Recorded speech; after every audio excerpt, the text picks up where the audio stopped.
तेजस्विनावधीतमस्तु मा विद्विषावहै।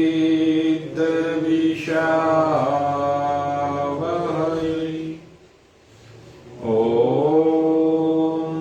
शान्ति शान्ति शान्तिः।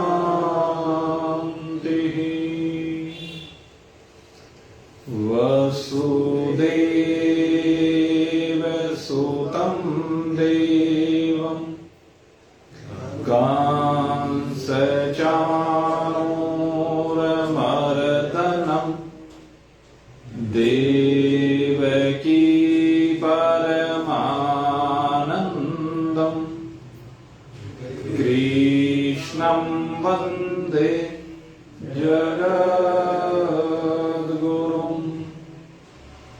नारायणं नमस्कृत्य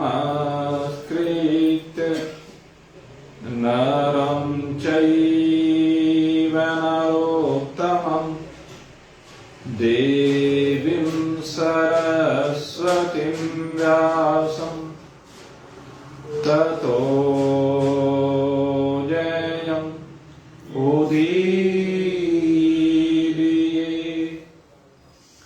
अखण्डमण्डलाकारं व्याप्तं येन चराचरं तत्पदं दर्शितं येन तस्मै श्रीगुरुवे नमः।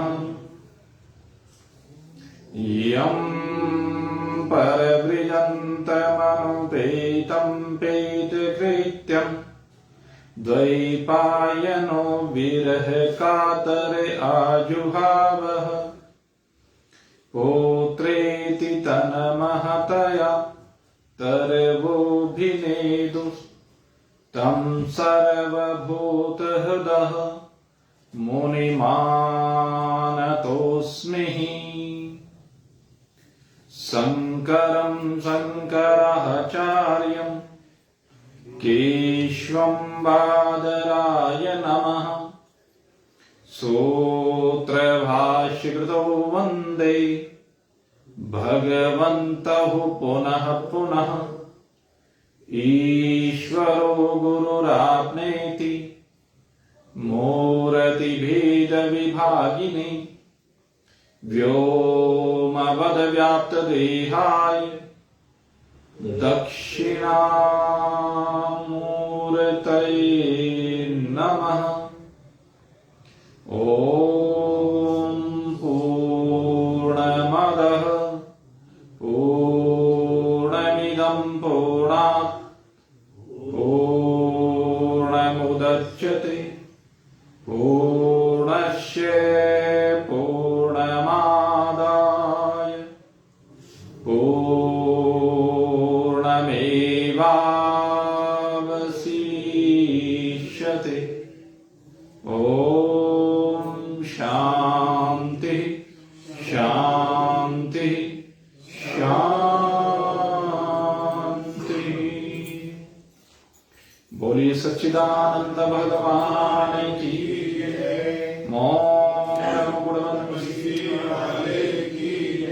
श्यावर रामचंद्र भगवान की जय। उमापति महादेव की जय। पवन सुत हनुमान की जय।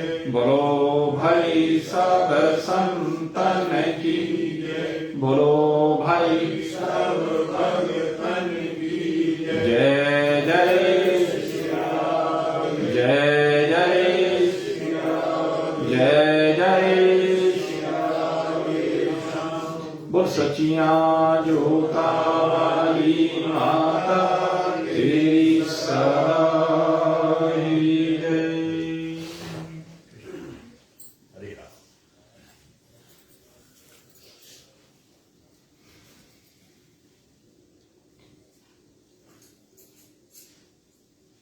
परमात्मा देव की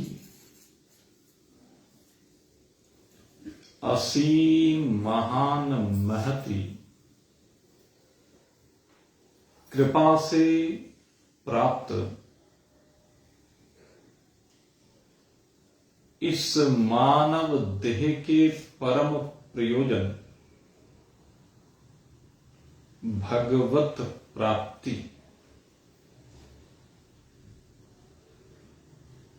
से संयुक्त होने के लिए नित्य है निरंतर अपने आप को भगवत चरणारविंदों में समर्पित करते जिज्ञासु वृत्त।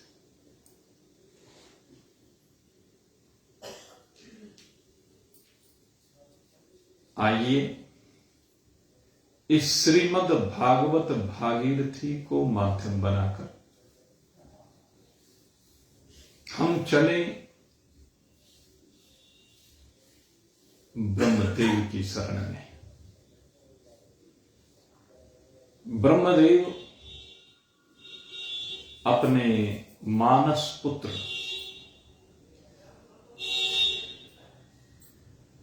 श्री नारद जी को बड़ा दिव्य ज्ञान प्रदान कर रहे हैं। वो ज्ञान जो स्वयं उन्हें भगवान श्री हरि नारायण ने प्रदान किया और सुख तीर्थ की पवित्र पावन भूमि पर श्री सुखदेव जी परीक्षित को उसी ज्ञान से संयुक्त करके उसे मृत्यु से परे ले जा रहे हैं।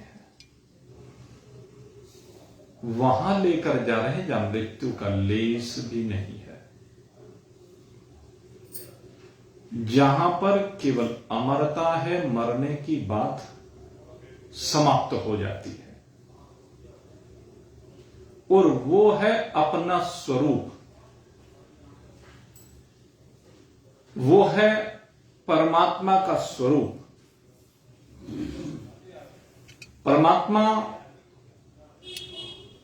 जो हम सब की एक अकेली वास्तविकता है, परमात्मा एक अकेला जिसमें ये सब कुछ वास करता है, परमात्मा एक अकेला जो सबको आधार देता है, परमात्मा एक अकेला जो सबकी शक्ति का अकेला स्रोत है,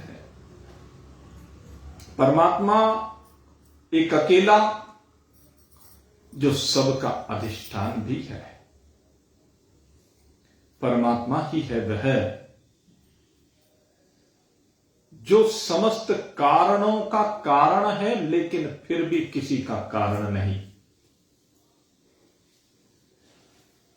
बड़ी विचित्र बात है, सब कुछ का कारण होते हुए भी किसी का कारण नहीं है। जैसे सड़क सीधे सीधे हेतु नहीं है, सीधे सीधे जुड़ी हुई नहीं है वाहनों से।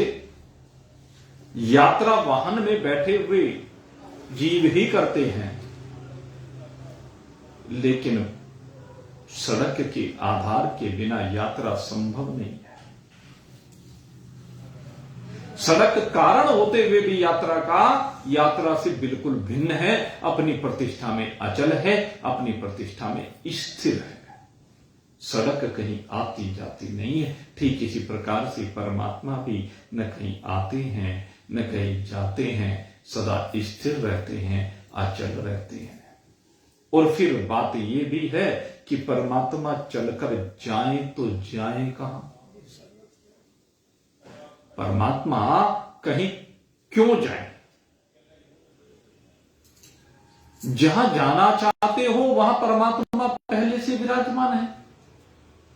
ये व्यापक परमात्मा वहां पर पहले से ही विद्यमान है, मौजूद है, तो उसको वहां जाने की आवश्यकता नहीं है।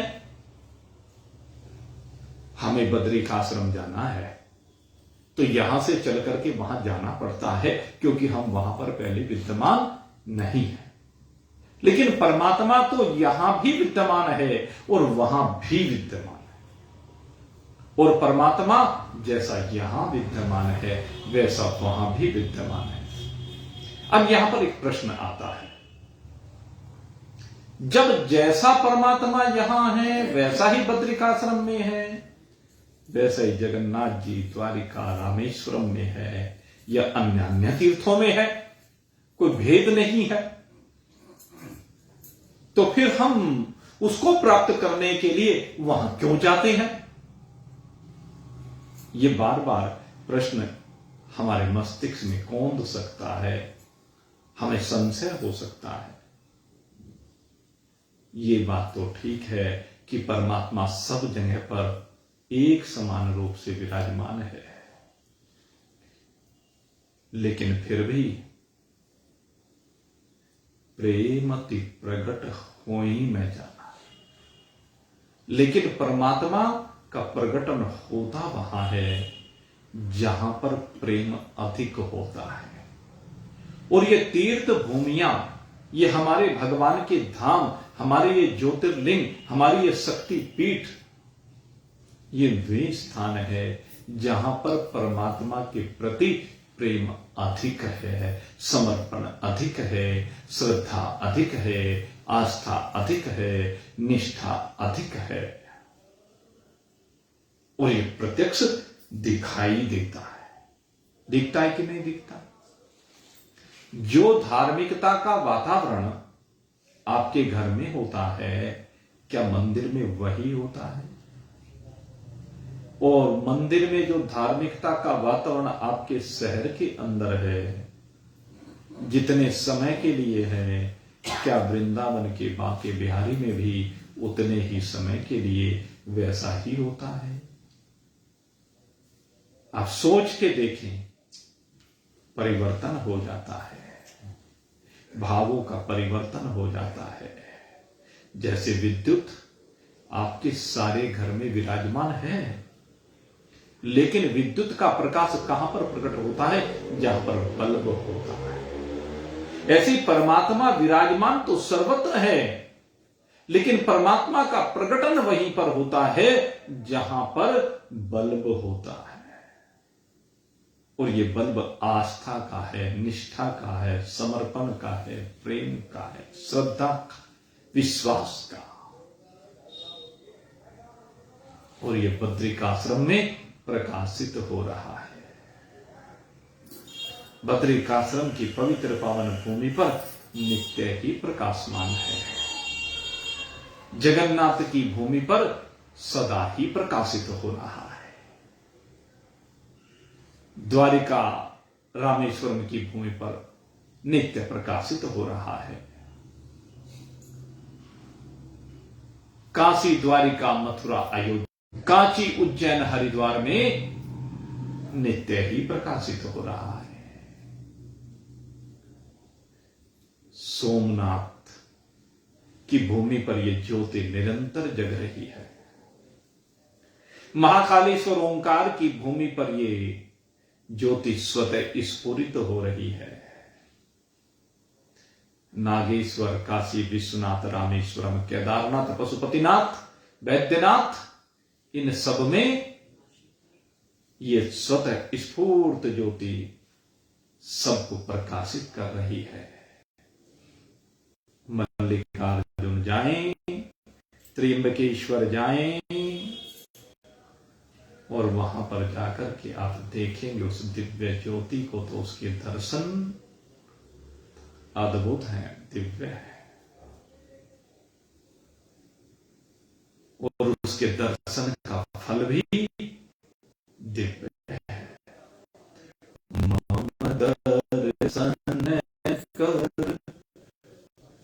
मम दर्शन फल परम अनुपा, जीव पावे निज सहज स्वरूपा। क्या है? कहते हैं इन स्थलों पर जाकर के जब मेरा दर्शन करता है कोई भक्त, कोई जिज्ञासी, तो क्या होता है? कहते हैं सहज ही मेरे वास्तविक स्वरूप को प्राप्त हो जाता। वहां पर स्वरूप का बोध हो जाता है, क्योंकि वहां का वातावरण श्रद्धा और विश्वास से संयुक्त होने के कारण वहां पर रहने वाले संतों के चरणों में समर्पण हो जाता है। और संत वहां पर जब ब्रह्म ज्ञान का उपदेश देते हैं तो चित्त शांत होने के कारण, चित्त आस्थावान होने के कारण वहां चित्त की एकाग्रता बनती है और एकाग्र चित्त में वो परमात्मा ज्ञान समाता चला जाता है। इसलिए ये ज्योति प्राप्त करने के स्थान हैं।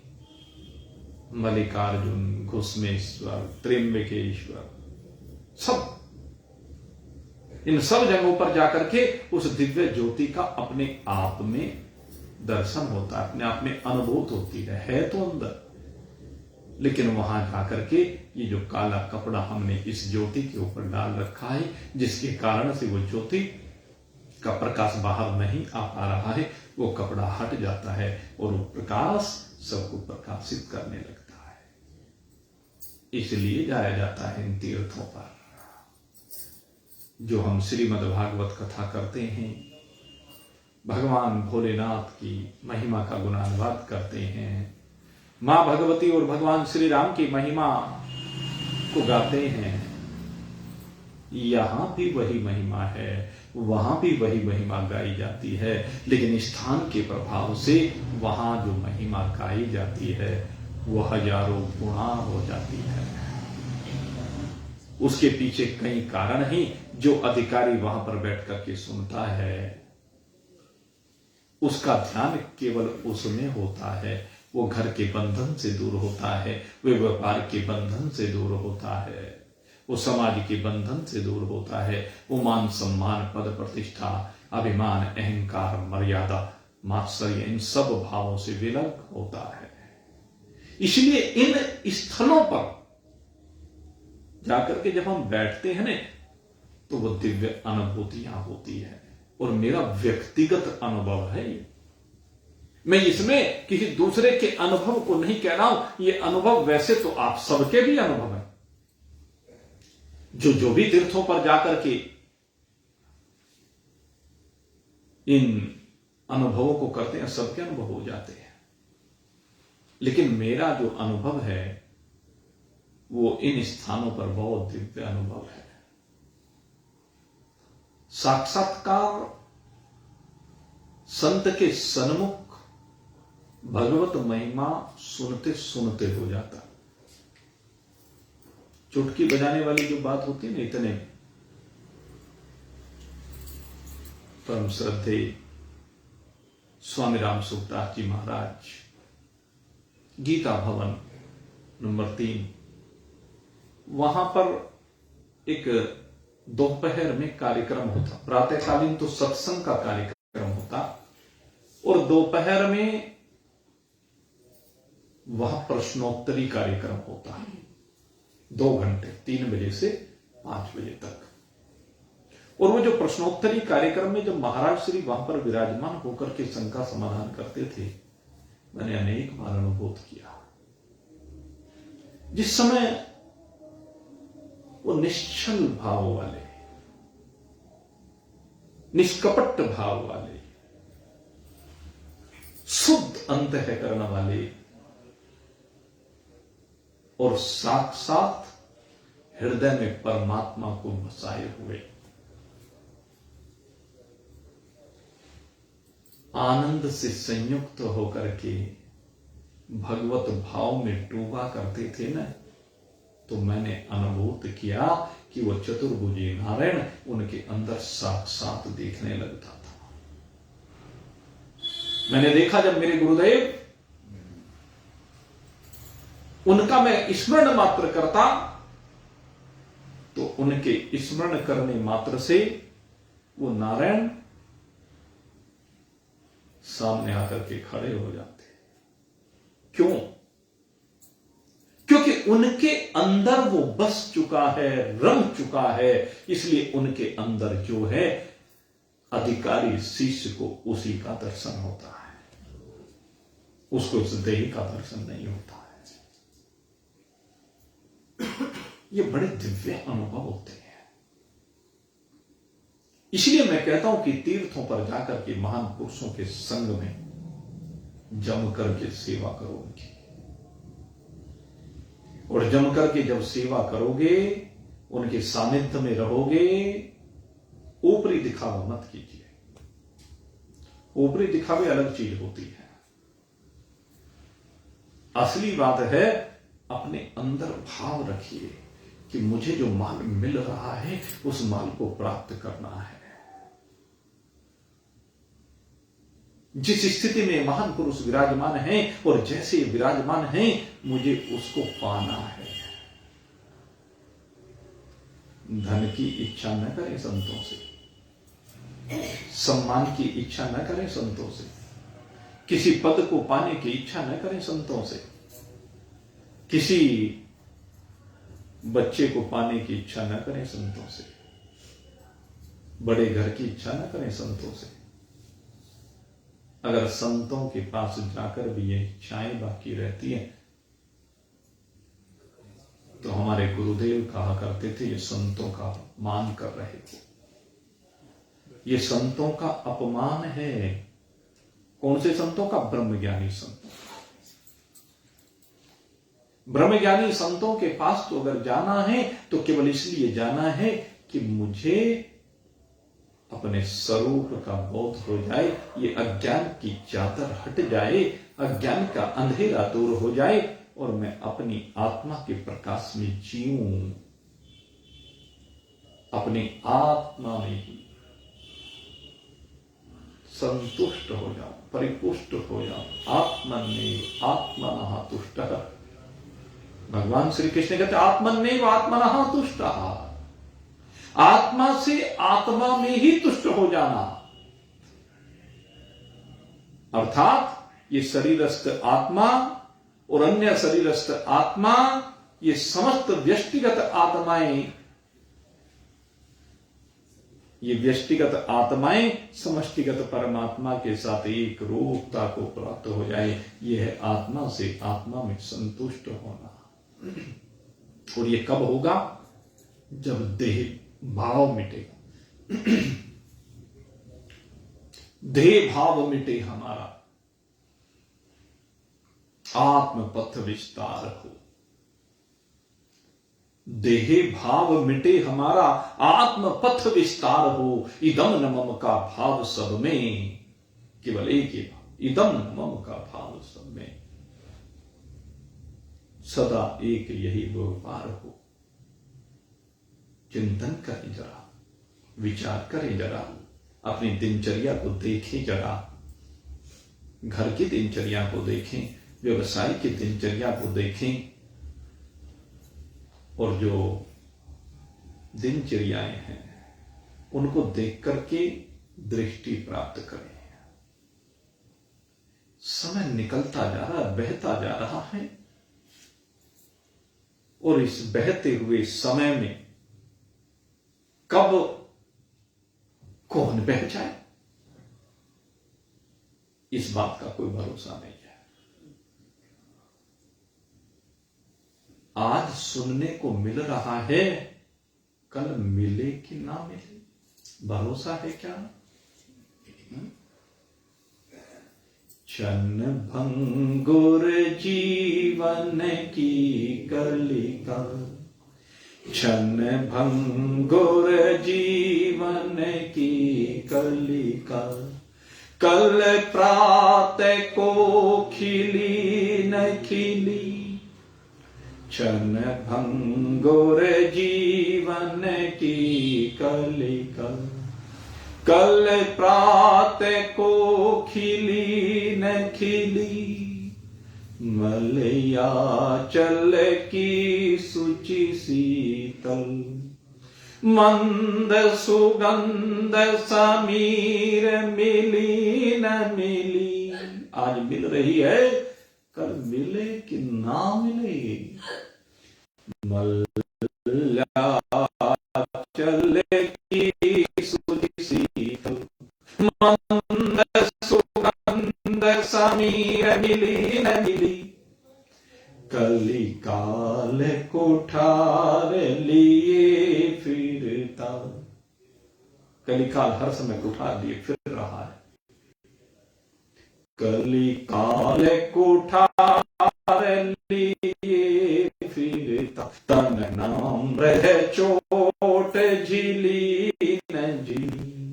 कली काल कुठार लिए फिरता, तन नाम रह चोट झिली न झिली। जप ले हरि नाम हरि रसना, जप ले हरि नाम हरि रसना। अंत समय में हिली न हिली, अंत समय में हिली न हिली। क्षण भंगुर जीवन की कलिका, कल प्रातः को खिली न खिली। तो भाई कलिकाल कुठार लिए फिर रहा और तन नम्र है। काल की चोट झेलेगी कि नहीं झेलेगी? काल की चोट केवल वो झेल सकता है जिसने आत्मज्ञान का अमृत पी करके अपने आप को परिपुष्ट कर लिया है, मजबूत कर लिया है। वो कह सकता है कि काल तू मेरा कुछ नहीं बिगाड़ सकता, मैं काल का भी महाकाल हूं, महाकालेश्वर। तभी कहेगा नहीं जब अमृत पी लेगा, और नहीं तो भाई काल का ग्रास बनना ही पड़ेगा। और काल का ग्रास बनने से अगर यदि बचना है तो कहते हैं जप ले हरि नाम हरि रसना। ही रसना अभी मौका है, आज ही समय है, अभी समय है, बस जप ले, अपने स्वरूप को जान ले। कल का भरोसा नहीं है, अभी उठ करके चले और जीवित भी रहे लेकिन मौत से भी बदतर कोमा में पहुंच गए। वाणी से बोल नहीं सकते, मस्तिष्क काम करना बंद कर देता है, सारे अंग शिथिल हो जाते हैं, ढीले पड़ जाते हैं। श्वासों का आवागमन हो रहा है लेकिन मस्तिष्क ने काम करना बंद कर दिया। बुढ़ापा ऐसा ही होता है, बुढ़ापे में मस्तिष्क भी कमजोर हो जाता है। इसलिए इस मस्तिष्क से आवश्यक है कूड़े कचरे को बाहर निकालना। इस मस्तिष्क में जो कूड़ा कचरा भरा पड़ा है, उस कूड़े कचरे को बाहर निकालो और राम नाम के हीरे मोती, नाम के हीरे मोती इकट्ठे करने जरूरी है। कूड़े कचरे को बाहर निकालना जरूरी है। इसमें जो लोभ लालच भर रखा है, इसमें जो मोह ममता भर रखी है, ये माया है। इसलिए इस माया को बाहर निकालो और मायापति को इसके अंदर डालो। अहमेवा समेवाग्रे, क्योंकि यही एकमात्र वास्तविकता है, यही सब में व्याप्त वास्तविकता है। और ये वास्तविकता आज से नहीं भाई, सदा से एक यही वास्तविक तत्व है। कोई ये सोचे कि परमात्मा आज से ही सत्य है, आज ही सत्य है, नहीं। परमात्मा आज से पहले जितना भी समय बीत चुका है, जितने भी जगत में क्रियाकलाप हो चुके हैं, कहते हैं परमात्मा उस हर काल में, उन हर क्रियाकलापों में सदा ही सत्य रूप से विराजमान रहा है। सदा ही उसने सबको भाषित किया है, सदा ही सबके अंदर विराजमान रहा है, सदा ही सबका अस्तित्व बनकर रहा है, सदा ही सबका आधार अधिष्ठान बन के रहा है, सबको सत्ता स्फूर्ति देने वाला रहा है। जो चैतन्यता रही है उसी परमात्मा की रही है। उस परमात्मा से भिन्न कभी भी किसी की सत्ता नहीं रही है और आगे भी नहीं है। कहते हैं आज की बात नहीं, अहमेवा समेवाग्रे नान्यद यद सत सत परम। ये जो सत्य तत्व है, ये जो परम तत्व है, ये जो वास्तविक तत्व है, इसी की सत्ता है। इसके अतिरिक्त जो भी हम कहते हैं, स्थूल रूप से कहें, सूक्ष्म रूप से कहें या कारण रूप से कहें, क्योंकि जगत को तीन प्रकार से ही हम कहते हैं। एक स्थूल रूप में कहते हैं, एक सूक्ष्म रूप में कहते हैं और एक कारण रूप में कहते हैं। स्थूल रूप कैसा है? कहते हैं स्थूल रूप पांचों भूतों के पंचीकरण होने के उपरांत जब पांचों भूतों को ईश्वर मिला देते हैं, उसके बाद जो विभिन्न स्ट्रक्चर संरचनाएं बनती हैं, अनेकानेक प्रकार की संरचनाएं ईश्वर यहां शरीरों की बनाता है, पदार्थों की बनाता है। एक ईश्वरीय सृष्टि, ईश्वरीय सृष्टि में परमात्मा ने अनेक प्रकार के पेड़ पौधे बनाए। चार प्रकार की जो वैकृत सृष्टि है, उस वैकृत सृष्टि में परमात्मा ने 6 प्रकार के पेड़ पौधे बनाए। उसने 84 लाख प्रकार के मनुष्य से उसने दैविक सृष्टि बनाई, देवता बनाए, पितृ बनाए। उस परमात्मा ने अनेकानेक प्रकार के जीवों को हमारे सामने रख दिया और 6 प्रकार की प्राकृतिक सृष्टि भी उसने बनाई। अहंकार की सृष्टि है, मैं तत्व की सृष्टि है, भूतों की सृष्टि है, इंद्रियों की सृष्टि है, और क्या नाम, प्राणों की सृष्टि है, और आप कहिए आपकी जो इंद्रियां हैं, उसमें वो सृष्टि जो पहले बन तो रही है कारण रूप से, लेकिन प्रकट नहीं हो रही है, क्योंकि पहले कारण होता है, कारण के बाद कार्य का रूप दिखना प्रारंभ होता है। जब तक कारण नहीं होगा तो कार्य का रूप नहीं दिखाई देगा, लेकिन रूप बाद में प्रकट होता है और कारण पहले बन जाता है। जैसे आपने कोई जमीन खरीदी और किसी जमीन को खरीद करके आप उस पर मकान बनाना चाहते हैं, भवन बनाना चाहते हैं, तो भवन जैसा आप बनाना चाहते हैं पहले आपके मस्तिष्क में आएगा। तो मस्तिष्क में जो भवन के नक्शे आते जाते हैं, ये क्या है? ये कारण है। और फिर ये नक्शे आपके कागज पर आने शुरू होंगे, उसमें फिर विकल्प आने शुरू होंगे, संशोधन होने शुरू होंगे। फिर किसी इंजीनियर के पास जाओगे, फिर इंजीनियर उसमें अपने वास्तु विषय को लगा करके उसको आपकी सुविधा के अनुसार बनाने का प्रयास करेगा। नक्शा आपके दिमाग का है, लेकिन वो बनाता है। और अभी भी सब क्या है? कागजी है, ख्याली है, हवाई है। तो ये सब कारण है। और इसके बाद जब आपका मन सेटिस्फाई हो गया कि हां ये नक्शा बनना है, तो अब आप चिंतन करते हैं दूसरी ओर। वो सूक्ष्म चिंतन अब चलना शुरू होता है कि ये जो है बनेगा जो मकान, अब इसमें मुझे व्यवस्थाएं देखनी होंगी, मिस्त्री देखना होगा, इसके लिए पैसे का इंतजाम करना होगा, सामग्री का इंतजाम करना होगा। ये सूक्ष्म प्रक्रियाएं हैं और इन सूक्ष्म प्रक्रियाओं को फिर आप फोन आदि से मिल करके, संपर्क करके इनको सेटल करते हैं। और इनको आप तय करने की बाद, उसके बाद जब रॉ मटेरियल आ जाता है, मिस्त्री आ जाते हैं, इंजीनियर के निर्देशन में फिर काम शुरू होता है। फिर स्थूल बॉडी बननी शुरू होती है। स्थूल बॉडी कब से बननी शुरू होती है? जब जीव माता के गर्भ में चला जाता है। मकान में और जीव में कोई फर्क नहीं। जैसे मकान बनाया जा रहा है ना, वैसे ही जीव बनते हैं, शरीर बनते हैं। ये भी पहले कारण रूप से, फिर सूक्ष्म रूप से और फिर स्थूल रूप से बनना प्रारंभ होता है 9 मास तक माता के पेट के अंदर। और फिर बाहर आकर के उसको वस्त्र आदि पहनाए जाते हैं। ये क्या है? प्लास्टर चढ़ाना, रंग रोगन कराना, ये सब क्या है? ये वस्त्र है, वस्त्रों से अलंकृत करना है।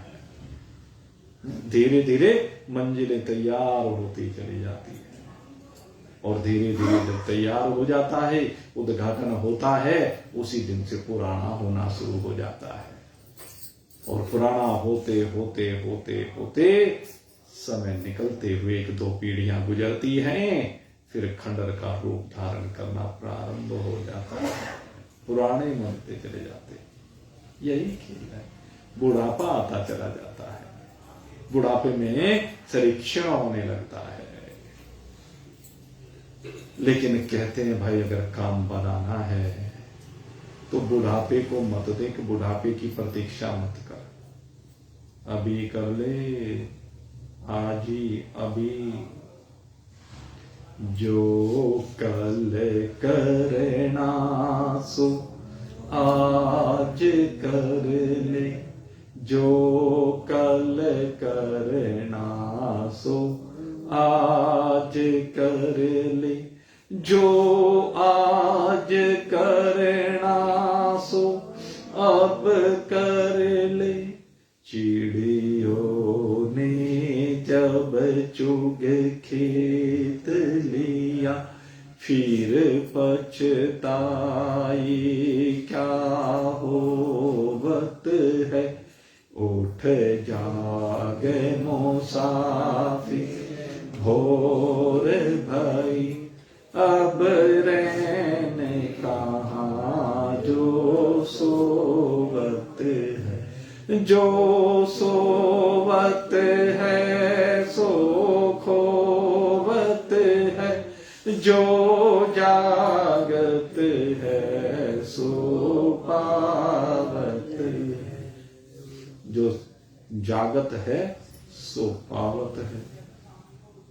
जो सत्संग में आने वाले हैं वो जागते हैं, और जो संसार में लगे रहते हैं, धन इकट्ठा करने के चक्कर में, परिवार समाज इकट्ठा करने के चक्कर में, वो खोवत हैं।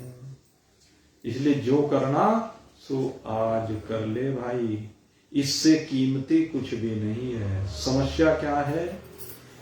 संसार के और जितने काम है ना, उनको हम अधिक महत्व देते हैं, उनको हम ज्यादा कीमती समझते हैं, इसीलिए असली माल से विमुख हो जाते हैं। लेकिन अभी तक उस नकल माल को देखा है।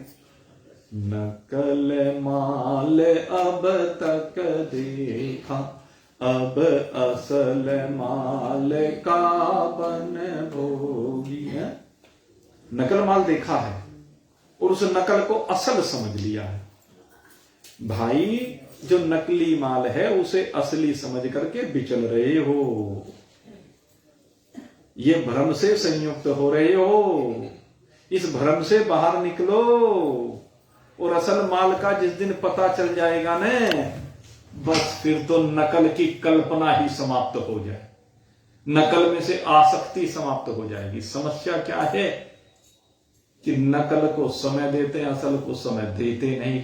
असल को केवल छूने के लिए आते हैं, इसलिए उसका सही पता नहीं चल पाता, क्योंकि बाकी सारे दिन तो उसी काम धंधे में लगे रहते हैं, सारे दिन तो उससे बाहर निकलते नहीं।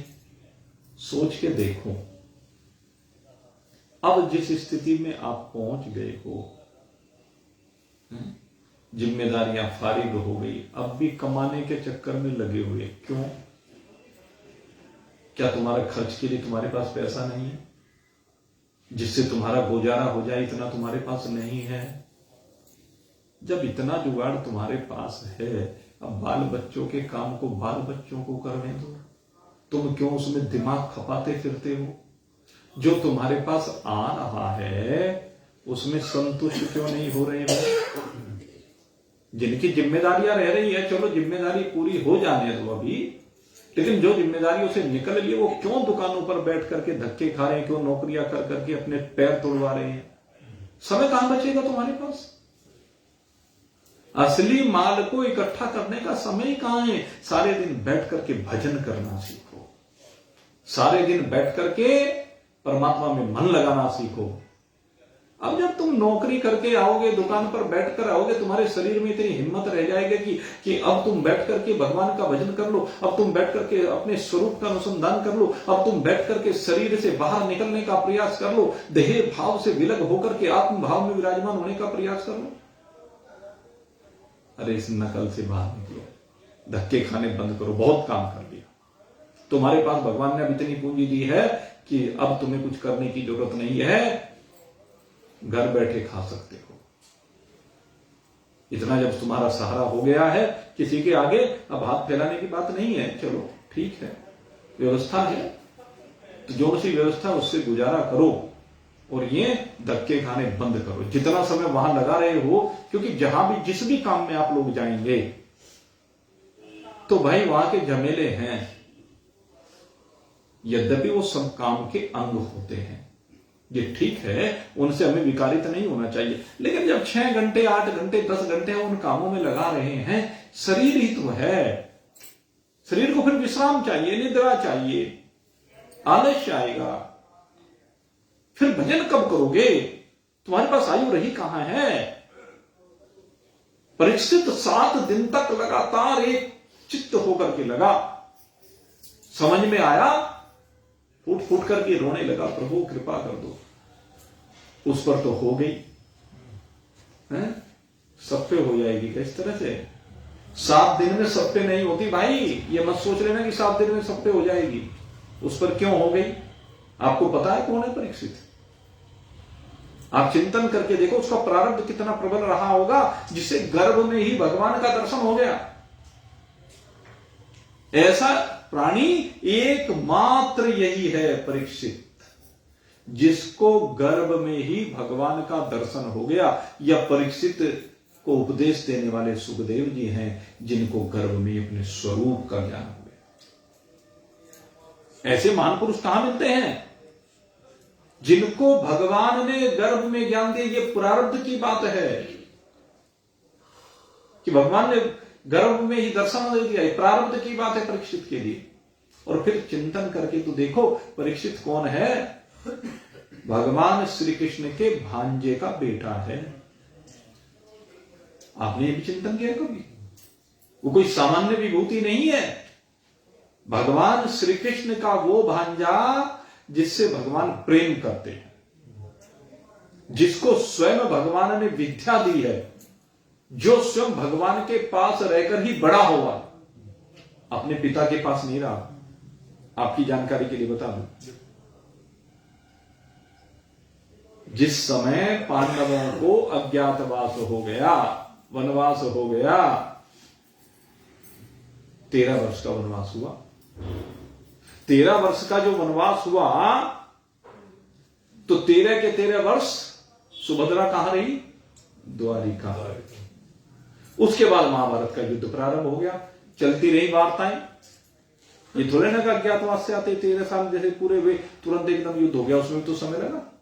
वार्ताएं चली, प्रस्ताव भेजे गए कि किसी तरह दुर्योधन मान जाए, फिर तय हुआ, जब नहीं माना है?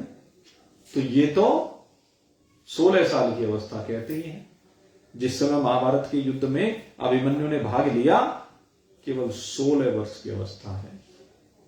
16 वर्ष का वो प्रतापी बालक, वो तो अपने पिता के पास रहा ही नहीं, वो सदा भगवान श्री कृष्ण के पास रहा, तो उसकी संतति है। अभिमन्यु का बालक है परीक्षित, कोई सामान्य व्यक्ति तो नहीं है। और सुखदेव जी स्वयं साक्षात भगवान श्री हरि नारायण के पुत्र हैं। वे तो दोनों दिव्य विभूतियां हैं, आप वो विभूति नहीं है। लेकिन फिर मैं कहता हूं घबराने की बात नहीं, इस बात से घबराए नहीं। अब हर एक थोड़े ना भगवान का बेटा होगा, सीधे सीधे साक्षात रूप में कह रहा हूं। वैसे तो सब भगवान के ही है, भगवान हमारे और हम भगवान के, लेकिन ये साक्षात बैठ कर, इसलिए भाई सोच लो, विचार कर लो, और सोच विचार करके अपनी दिशा को बदल लो। अब समय अपने स्वरूप के अनुसंधान में। तो अपने आप को देह भाव से अलग निकालो, ये ड्यूटियां देना बंद करो। ड्यूटी अगर दे रहे हो तो थोड़े से समय के लिए, मन बहलाव के लिए, थोड़ा सा समय। ये होता है कि 24 घंटे तो नहीं लगे रह सकते एक काम में, तो थोड़ा सा केवल मन को बहलाने के लिए थोड़ी बहुत देर। जैसे कहते हैं कि एक योग में एक हास्यासन होता है, आपको बताएं हास्यासन। तो योग में जो हास्य आसन होता है वो आपको, वहां तो एक ड्रामा होता है, मैं आपको बताऊं। योग में जो योग सिखाते हैं वहां तो ड्रामा होता है। ड्रामा क्या होता है कि हंस करके, जानबूझ करके जबरदस्ती हंस के दिखाते हैं। वो तो हंसकर जबरदस्ती दिखाना है ना, वो ऐसे करेंगे हा हा हा हा हा, है वो करते हैं ना, तो जबरदस्ती हंस रहे हैं ना। और अभी जो आपके मुंह पे हंसी है, ये जबरदस्ती की है क्या? ये जबरदस्ती की नहीं है, ये ओरिजिनल है, ये यथार्थ है। तो ये हंसी इसलिए जरूरी है जिससे हमारी मस्तिष्क की नसें खुल जाए, हमारा मस्तिष्क खुल जाए, मस्तिष्क आलस्य से संयुक्त ना हो, मस्तिष्क के अंदर उन ब्रह्म ज्ञान की तरंगों का प्रॉपर प्रवाह हो सके। हास्यासन इसलिए है, हास्यासन वो प्रतीकात्मक है, वो बुरा नहीं है, वो बताया जा रहा है, वो प्रतीकात्मक है। वो ये कहता है कि रोजमर्रा की जो आपकी जिंदगी है उसमें भी हंसना सीखो और हंसाना सीखो। ये आपके शरीर के लिए भी, मस्तिष्क के लिए भी लाभदायक है, इसलिए जरूरी है हास्यासन। इससे संयुक्त हो, अपने जीवन को इससे संयुक्त करो। लेकिन मुख्य बात है उस समय नहीं बचा। अब भाई पूरी तरह से लग जाओ, सारे दिन इसी काम में लगे रहो। और कभी कहीं बैठ भी गए काम पर किसी पर, तो वहां पर भी बार बार यही अनुसंधान करो हर चीज में। दुकान पर बैठे हुए ग्राहक में भी यही अनुसंधान करो कि इसमें परमात्मा कैसे है, ये शरीर नश्वर कैसे है, वहां भी बैठ करके यही अनुसंधान करो। ये शरीर आने जाने वाला है, ये शरीर विनिष्ट हो जाने वाला है, ये शरीर विनाश को प्राप्त हो जाएगा निश्चित। ये इंद्रियां क्या है, अपने अपने व्यवहार में लगी है, देवों के अधीन लगी हुई। देव जैसे जैसे इन्हें प्रेरित करते हैं, इंद्रियों के जितने जितने देवता हैं वो सब देवता इनको प्रेरित करते रहते हैं, कभी सतोगुण की ओर, कभी रजोगुण की ओर, कभी तमोगुण की ओर। और उन्हीं से संयुक्त होकर के ये अंतःकरण का संकल्प विकल्प बुद्धि निश्चय करके इनको कर्मों में लिप्त करती है। बारंबार इसका चिंतन करो कि जो भी कर्म हो रहा है ये बुद्धि के द्वारा हो रहा है, बुद्धि के निश्चय से हो रहा है, मेरा इससे कोई लेना देना नहीं है, मेरा इससे कोई संबंध नहीं है, मैं इससे बिल्कुल असंग हूं। ये मन के संग से हो रहा है, इसमें मन निमित्त है। मुझे मन के संकल्प और विकल्प दोनों की सीमाओं को सीमित करना है, क्योंकि एक क्षण भी ऐसा नहीं है कि मन शांत रह जाए। अभी मैं एक वार्ता सुन रहा था और उस वार्ता को सुनते हुए एक बात आई कि मन जागृत में तो बहुत अधिक क्रियाशील रहता है, स्वप्न में उससे कम क्रियाशील रहता है, और सुसुप्ति में मन शांत हो जाता है माना जाता है। लेकिन उसने एक वैज्ञानिक तथ्य रखा कि नहीं, ऐसा नहीं है। कहते सुसुप्ति में भी आपका मन क्रियाशील है, लेकिन वो इतनी मंद गति से क्रियाशील है कि आपको अनुभूत नहीं होता। जब निद्रा की अवस्था है तो उस निद्रा में भी मन थोड़ा थोड़ा सा चल रहा होता है। जैसे उसने कहा कि जैसे वृक्षों का मन, पत्थरों का मन, क्योंकि ये भी शरीर है, इनके अंदर भी जीव है, तो वो जो जीव इनके अंदर है वहां पर मन क्रियाशील तो है, लेकिन वो अत्यंत सूक्ष्म गति से, ये उसने कहा। तो खैर मेरे को ऐसा लगा उसकी बात से कि कहीं ना कहीं ये सही कह रहा है। जिस समय बिल्कुल तामसी स्थिति होती है, अंधकार की स्थिति होती है, हम अंधकार में भी भले ही अंधकार जब होता है, घोर घनघोर अंधकार, तो हमें कुछ दिखाई नहीं दिखता, कुछ सूझता नहीं है। लेकिन एक बात जरूर बता दो, अंधकार भी 100% नहीं हो सकता। उस अवस्था में भी अगर आप आंख खोल करके देखेंगे तो कुछ न कुछ, और भी कुछ नहीं, अपनी आंख के आगे अपनी उंगलियां करो तो एक छाया सी तो जरूर प्रतीत हो, जिससे सिद्ध होता है कि कुछ न कुछ प्रकाश है।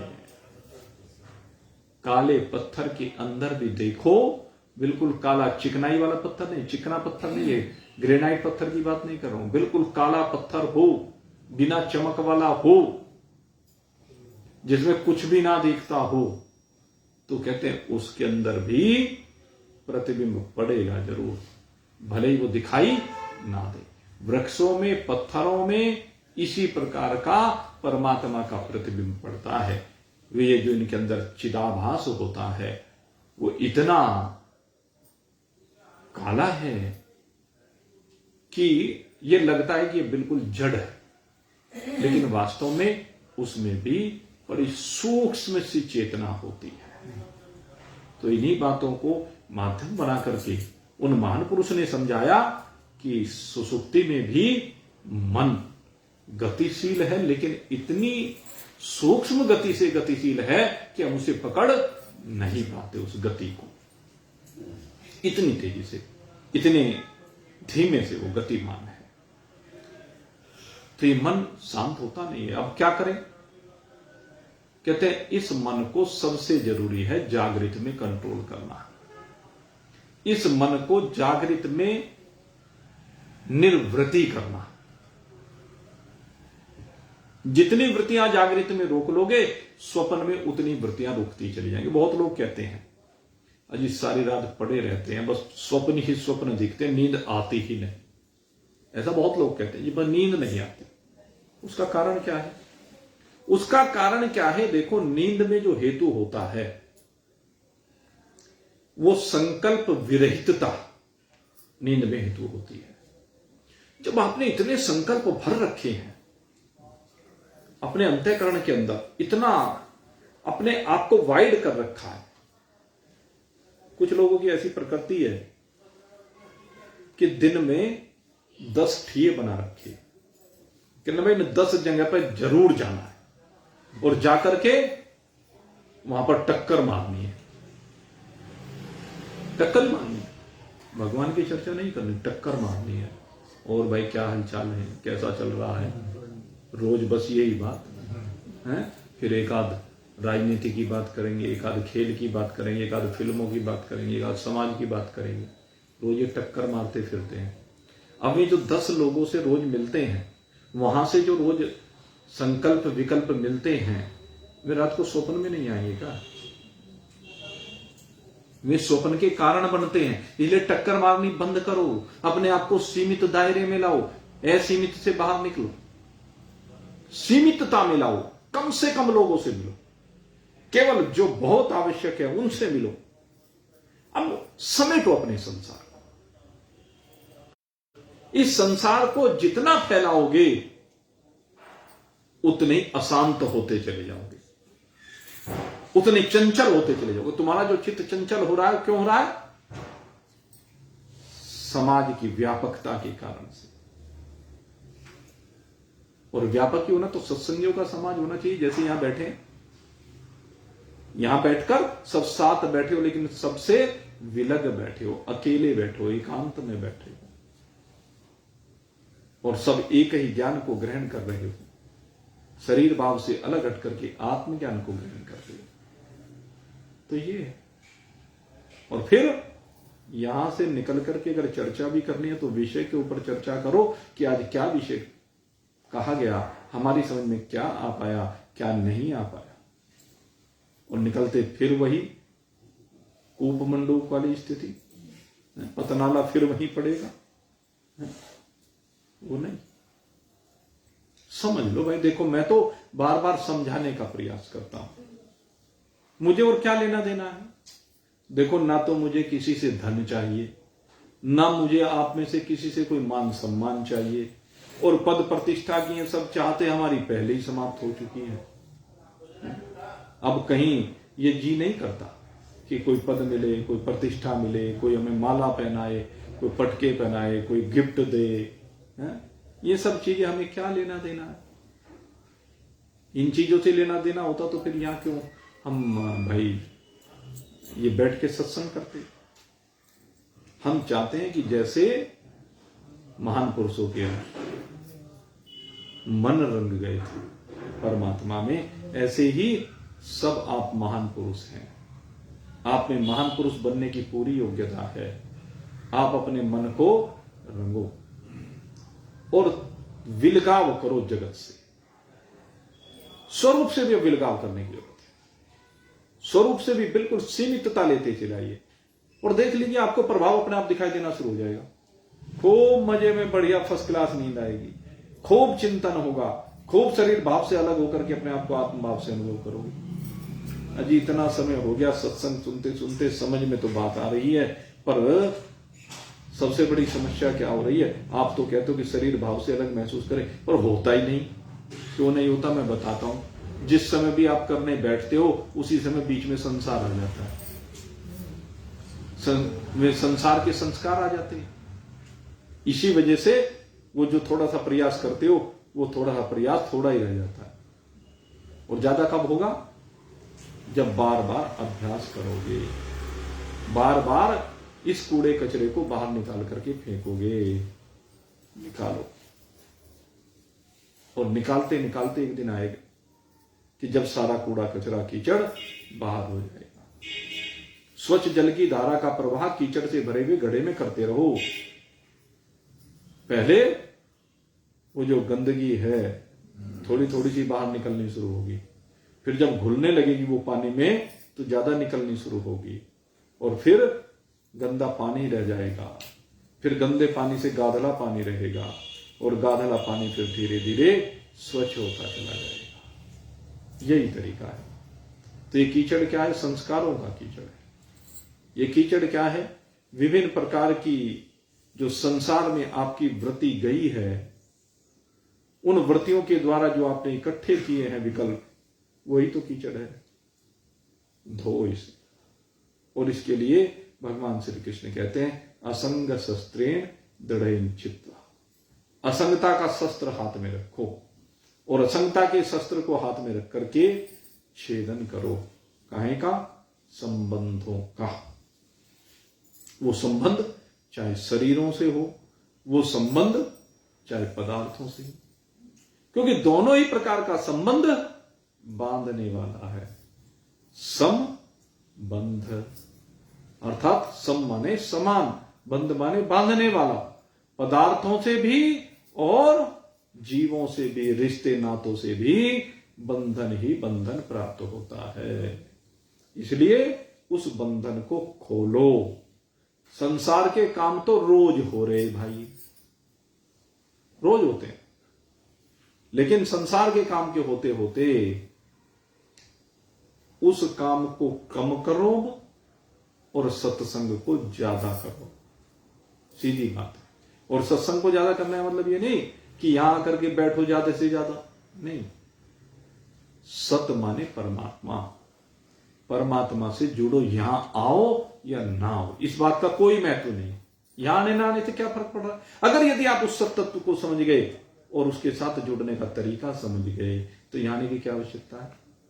कोई आवश्यकता नहीं। यहां आने की आवश्यकता तो तभी तक है जब तक आप उस समता की स्थिति में, उस परमात्मा के साथ एक रूपता की स्थिति में नहीं पहुंच जाते। जब आपके तार परमात्मा से जुड़ने लगे फिर कोई जरूरत ही नहीं कहीं आने जाने की।